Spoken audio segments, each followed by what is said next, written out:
Esse ano de 2015 marca uma data importante para o cinema. Fazem exatos 100 anos que foi lançado nos cinemas o filme O Nascimento de uma Nação, do D.W. Griffith, filme americano. O Griffith é um dos diretores mais importantes do cinema mudo, um dos diretores, portanto, mais importantes da formação do cinema como linguagem. Ele começou a filmar na primeira década do século XX, fez vários curtas-metragens e foi evoluindo. Ele teve uma carreira muito prolífica, ele fez muitos filmes, e passou dos curtas para os longas, e em 1915 ele faz o épico O Nascimento de uma Nação. O filme fez muito sucesso de bilheteria, é um filme de imagens espetaculares, de narrativa espetacular, é um filme que não perdeu a grandiosidade, o impacto em nenhum momento da história. Hoje em dia mesmo se vê O Nascimento de uma Nação como um grande espetáculo visual.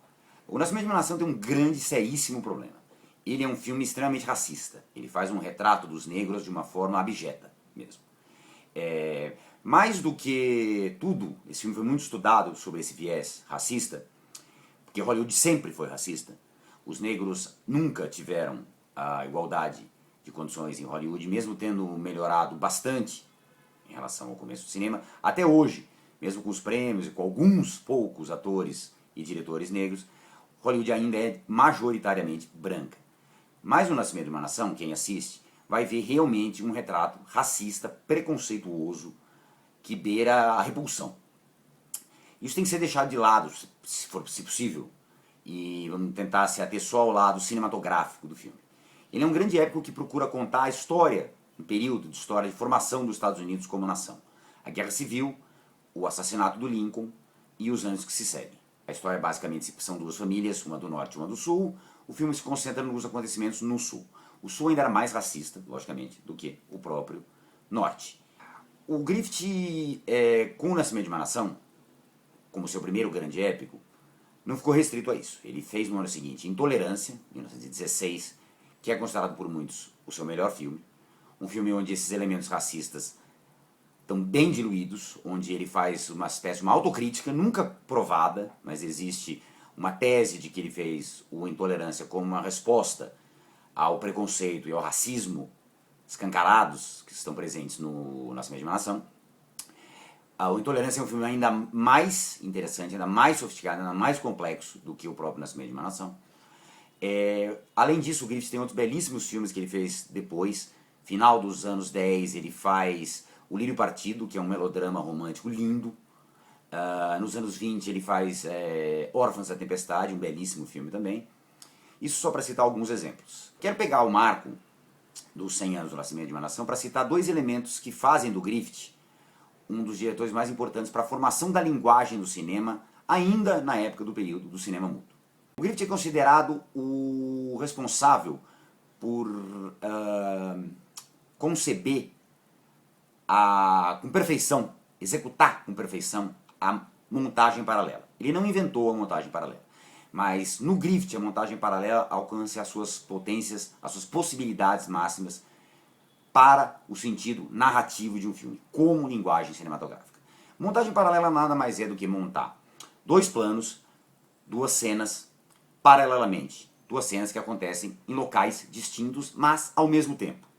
Um exemplo simples disso é uma pessoa está esperando um amigo em casa, essa pessoa está ansiosa, o amigo está atrasado. Nós temos duas cenas montadas paralelamente.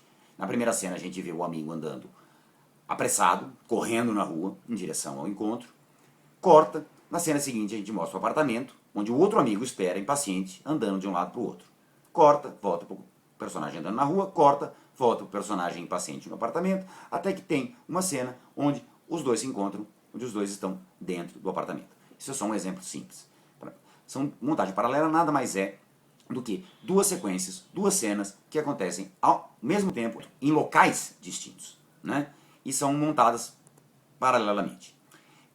A montagem paralela define e dá N possibilidades ao cinema. Ela cria possibilidades de suspense, possibilidades cômicas, ela cria possibilidades de enganar o espectador, ela cria possibilidades de tensão, ela sugere N possibilidades de você narrar um fato, de você contar uma história.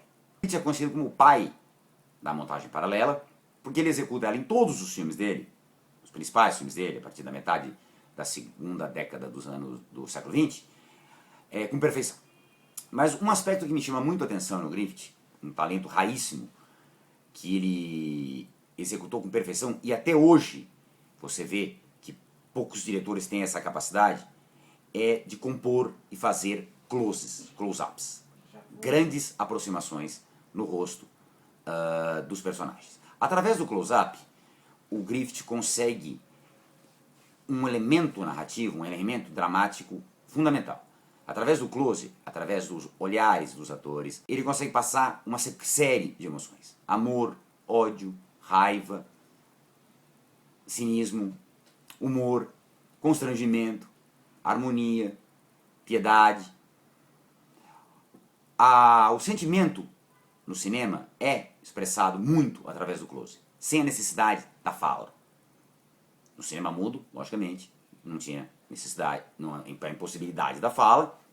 Mesmo no cinema hoje, grandes diretores abdicam de usar a fala e através do close-up e da expressão dos atores transmitem essa emoção. E o Griffith compõe, ao longo dos filmes dele, alguns dos mais bonitos e mais belos closes da história do cinema. Então, pegando como gancho os 100 anos de lançamento do Nascimento de uma Nação, eu queria citar o Griffith e esses dois elementos que ele ajudou a levar a um estado de execução perfeito e que fundou a linguagem do cinema e são usados até hoje, a montagem paralela e os closes.